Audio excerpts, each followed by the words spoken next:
On a un pilote qui prend place sur cette grille justement. Et ça va partir. Oh, les feux qui ont été éteints. Vous voyez, certains ont été un peu surpris là, mais le départ a été donné, Alexandre. Exactement, Nicolas Canard qui a fait quand même initier son petit travers, mais il va réussir à gagner au moins une place pour le moment. Il se place à l'intérieur de la Dunlop. C'est Aurélien Robineau qui lui, forcément, a pris un excellent départ. Frédéric Fauchère semble être en seconde position. C'est ensuite Jonathan Descentes. Oh là, ça sort de partout là avec, je crois que c'est Claude Chaumeau qui a été piégé. La voiture grise. Yves Oran également. Jean-Claude Roland sur la rouge et blanche. Ah oui, cette première chicane, elle est compliquée. Hein. Et Nicolas Canard qui est passé en seconde position à la chasse d'Aurélien. La chasse d'Aurélien Robineau quand on arrive au virage du musée. Et Frédéric Fauchère, effectivement, qui a bondi aussi pour prendre la 3e place. Ouais, en revanche, c'est Jonathan Descentes qui a eu quelques difficultés parce qu'il a perdu du temps. Ah, safety car, voilà, l'arrivée de la voiture de sécurité, c'était attendu, malheureusement j'allais dire, parce qu'il y a eu pas mal de problèmes. Il y a Yves Oran qui est en difficulté et qui va d'ailleurs s'arrêter au virage de la Chapelle. Il y a également un pilote qui est en difficulté sur, voilà, on l'aperçoit Yves. Ah oui, là la voiture ne roule plus droit. Effectivement, et Philippe Bonnel qui semblait aussi être en difficulté. Il me semble la voiture du HMC Racing à la chicane Dunlop, la voiture toute blanche. Alors il va bien. Hein. Jean-Claude Roland, va très bien. Jean-Claude Roland. Il a pu sortir. Non, c'est bien ça, non, Philippe Bonnel. C'est Philippe Bonnel. Non, c'est bien ça. C'est Philippe Bonnel, effectivement.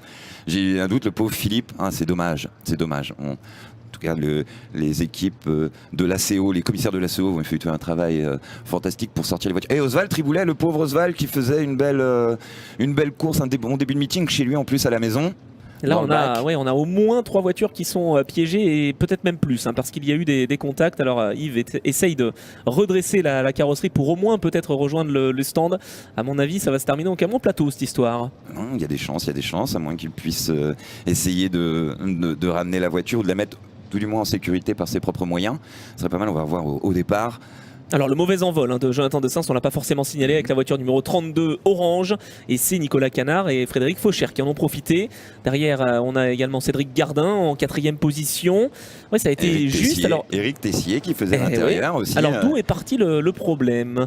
On va essayer de suivre au centre de l'image. Je pense que c'est Yves Oran qui était un peu trop à l'intérieur et qui a tiré tout droit, c'est ce qu'on voit. Il vient pousser Philippe Bonnel, et puis derrière par contre les pilotes qui sont piégés, on veut éviter, mais les F5 arrivent derrière et le blocage de roue est parfois fatal. Ouais, Yann Burguet qui s'est fait aussi un peu toucher l'arrière par Jean-Marie Huette. Oui, lui aussi a été freinage.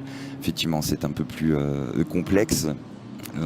Cette arrivée, c'est le première chicane. Voilà, qui vous rend se rattache. Si Philippe Bonnel peut au moins ramener la voiture. Alors, c'est pas forcément Philippe, je pense que c'est Jean-Claude Roland pour le coup. C'est Jean-Claude Roland, pardon. Oui. Ah oui, décidément, c'est moi qui me trompe sur ce coup-là. Ils ont des voitures assez similaires, hein, cela dit. Effectivement. Donc Philippe est là sur le bord de la première chicane, à l'extérieur, la voiture numéro 27, alors que la voiture numéro 28 est bien rentrée dans la voie des stands. Hein.